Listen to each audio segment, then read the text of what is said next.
Hier, Olivier de Lagarde, ce matin, la presse. Oui, la chute, c'est la une du Parisien. La chute, j'ai vu.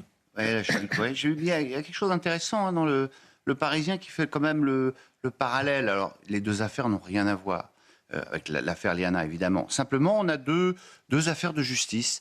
Une qui n'a pas avancé. On ne peut même pas dire qu'elle n'est pas allée assez vite. Elle n'a pas avancé du tout. Et puis une autre qui va très vite. Celle de Patrick Bruel. Il y a 4 juges d'instruction qui sont saisis. 4 juges d'instruction, rappelle le journal. Il y en avait 6 pour instruire la totalité de l'affaire des attentats du 13 novembre. Et donc 4 juges. Et Richard Millet est là. D'ailleurs, 4 juges d'instruction. On va voir le premier sujet dans un instant. Mais 4 juges d'instruction pour une affaire, c'est sans doute extrêmement rare. Vous êtes avocat depuis de nombreuses années. Ce que vous avez vu, vous, dans les affaires que vous avez plaidé, d'être en face 4 juges d'instruction. Non. Dans l'affaire Ramadan, il y avait 3 juges d'instruction. Voilà.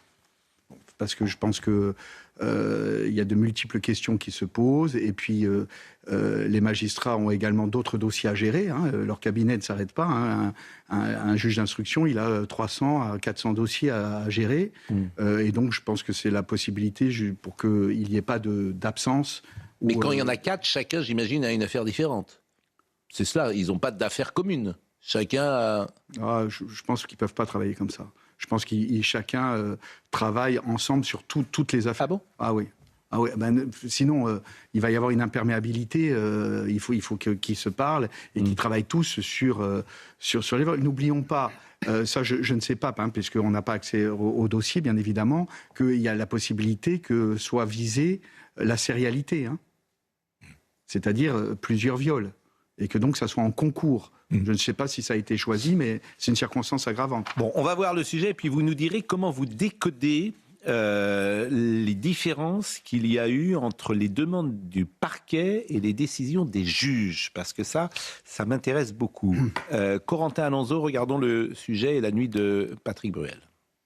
Patrick Bruel est finalement rentré chez lui cette nuit. Le chanteur aurait pu passer la nuit derrière les barreaux, mais les réquisitions du parquet n'ont pas été suivies par les 4 juges d'instruction. La mise en examen de M. Patrick Bruel était envisagée pour 9 cas.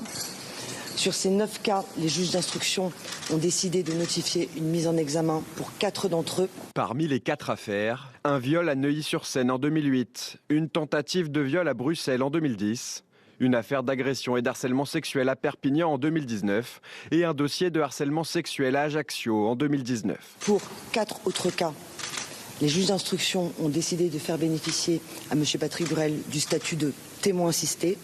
Et pour le dernier, la prescription a été constatée et n'a donc pas été examiné. Il est désormais placé sous contrôle judiciaire avec les obligations suivantes. Ne pas quitter le territoire national, ne pas entrer en contact avec les victimes, ni fréquenter de salons de massage. Il doit justifier de soins psychologiques et fournir une caution de 500 000 €.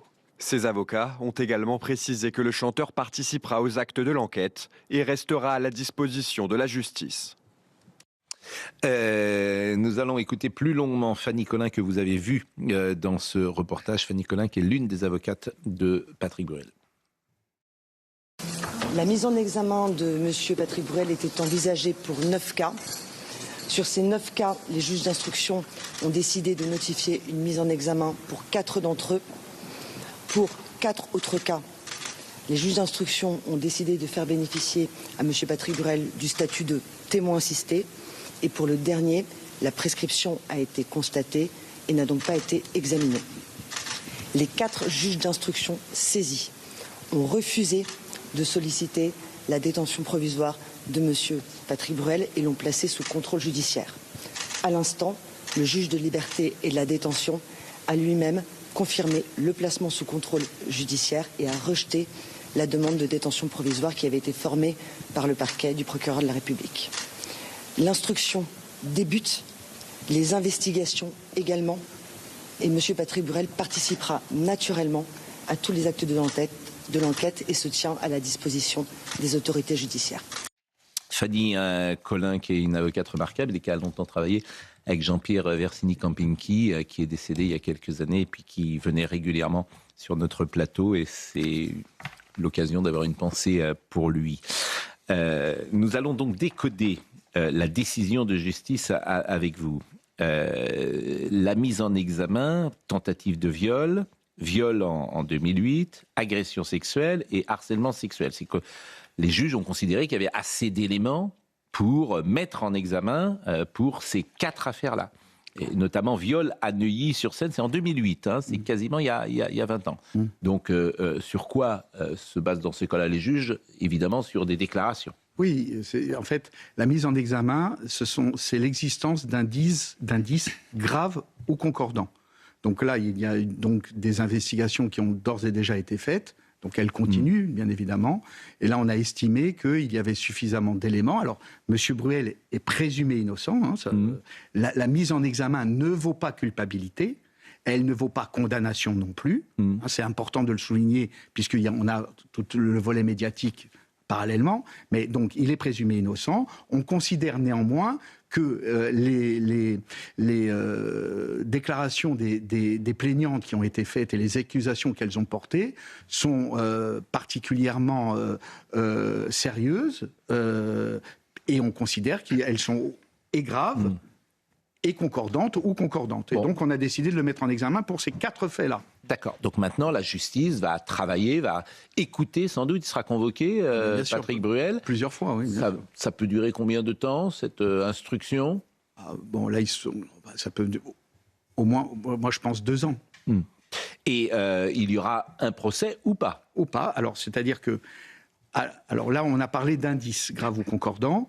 Vous avez vu qu'à côté, il a été placé sous le statut de témoin assisté. On en parle après, mais sur ces 4 affaires, est-ce qu'il y a procès ou pas? Alors, il peut y avoir procès si on considère que, un peu comme Chrysalide qui devient papillon, c'est-à-dire que les indices graves ou concordants se transforment en charges. C'est-à-dire qu'on considère que là, il y a des charges. Et là, le tribunal sera saisi, ou la cour d'assises, ou plus exactement la cour criminelle départementale, qui est aujourd'hui la cour composée uniquement de magistrats professionnels, qui est saisie pour les affaires de viol, d'accord?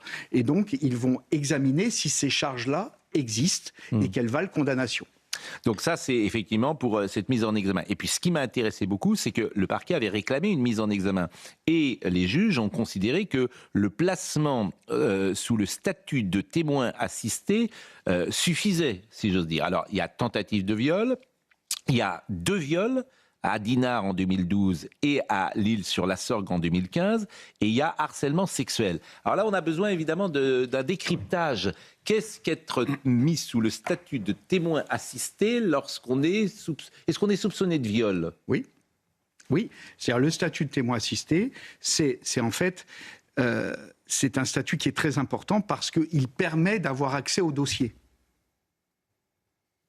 Alors, donc ça veut dire qu'on considère que les éléments qui vous sont donnés, ils ne sont pas suffisamment sérieux, graves ou concordants. Ils existent. Mais est-ce que vous êtes soupçonné de viol? Toujours. Et attention, ça peut être... ce statut de témoin assisté peut devenir un statut de mise en examen. C'est-à-dire que les investigations qui sont en cours, elles peuvent par exemple faire la démonstration que ces éléments qu'on avait considérés pas suffisamment graves ou pas suffisamment concordants, qu'il n'y avait pas suffisamment d'éléments, une investigation permet de dire que c'est beaucoup plus sérieux que cela. Là, vous êtes convoqué, le juge d'instruction vous convoque et vous dit, écoutez, voilà, dans les faits pour lesquels vous aviez été placé sous le statut de témoin assisté, nous considérons désormais que vous devez être placé et être mis en examen. Donc, les 4 mises en examen, elles peuvent devenir 5, 6, 7, 8, puisqu'il y a 8 cas. Bon, est-ce que c'est une victoire pour la défense? Oui. Et est-ce que c'est un soulagement, évidemment, pour Patrick Bruel?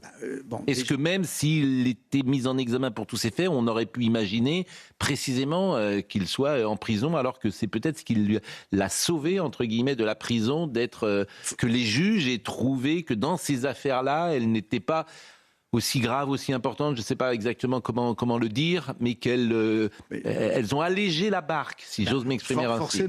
Forcément, lorsqu'il sort de garde à vue, la musette est pleine, si vous me permettez l'expression. Donc il arrive, il a 8 faits qui lui sont reprochés, dont certains criminels. Il y en avait 9 d'ailleurs, et puis il y en a une prescrite qui est tombée. Donc il a 8 faits. Certains qui sont criminels, c'est les viols, et les agressions sexuelles qui sont délictuelles. Donc c'est lourd. Comme je vous l'ai dit, ce qui est compliqué quand vous êtes en défense, c'est la répétition. C'est la répétition des infractions. Parce que quand on séquence, on peut dire, bon, écoutez, vous voyez bien, je suis accusé. Alors on dit très bien, la plaignante ment ou ne dit pas la vérité, plus exactement. Mais monsieur 2, monsieur 3, monsieur 4, vous voyez, donc ça alourdit. En revanche, bien évidemment que pour la défense, d'avoir réussi à faire considérer par les 4 juges d'instruction que 4 infractions n'étaient pas suffisamment caractérisées pour qu'ils soient mis en examen, c'est un élément très fort. Et si j'ai bien compris, parce que je dis bien si j'ai bien compris, j'ai cru comprendre que malgré le fait que le parquet ait demandé que le juge des libertés et de la détention soit saisi, qui est le juge, qui est le seul habilité à décider, après une mise en examen, que la personne, c'est-à-dire Patrick Burel, soit placée en détention. Après un débat contradictoire entre le procureur qui vient soutenir ces réquisitions de placement en détention et la défense qui plaide contre, bien évidemment, le juge des libertés décide. Là, ce que j'ai compris, c'est que ce débat contradictoire n'a pas eu lieu. C'est que les juges d'instruction eux-mêmes n'ont pas suivi les réquisitions du parquet de saisir le juge des libertés et de la détention, et comme la loi leur permet, aux juges d'instruction, ils ont décidé eux-mêmes de le placer sous contrôle judiciaire. Donc c'est pas le juge des libertés qui a pris cette décision? D'après ce que j'ai entendu. Moi, Alors, je ne sais pas, j'ai l'impression que ce qu'a dit Fanny Collin, que je connais bien évidemment et qui est une excellente consoeur, j'ai l'impression que c'est le juge d'instruction lui-même qui a le droit de le faire, d'avoir lui-même formulé le contrôle judiciaire.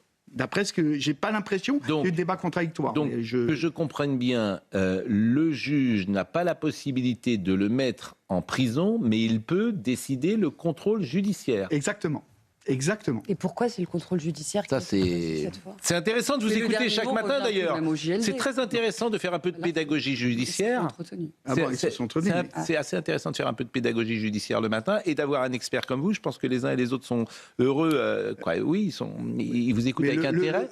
Parce que même si on a du mal à saisir la logique intellectuelle et judiciaire de tout ça. Intellectuelle, c'est parce qu'il y a un moment donné, on se plaignait que le juge d'instruction, vous le savez, c'était la phrase, c'était l'homme le plus puissant de France, parce qu'il décidait la détention. Et à un moment donné, il y a eu tellement de critiques qu'il y a une loi, je ne me souviens plus quel est le garde des Sceaux qui l'avait faite, en disant, très bien, on retire la détention et on la donne à un juge. Mais s'il demande le contrôle judiciaire, un autre ne peut pas demander la prison. Absolument, c'est un choix. Et le contrôle judiciaire, c'est un contrôle judiciaire sérieux, puisqu'il y a 500 000 euros. Je comprends pas, pourquoi pas 500 000 euros. Pourquoi aller jusqu'au bout de votre... Qu'est-ce que vient faire une affaire de cautionnement d'argent dans une affaire d'agression sexuelle et de viol? Pour Gérard Miller, c'était pareil, pas avec le même montant, certes un montant beaucoup moindre, mais il y avait également une caution qui avait été demandée.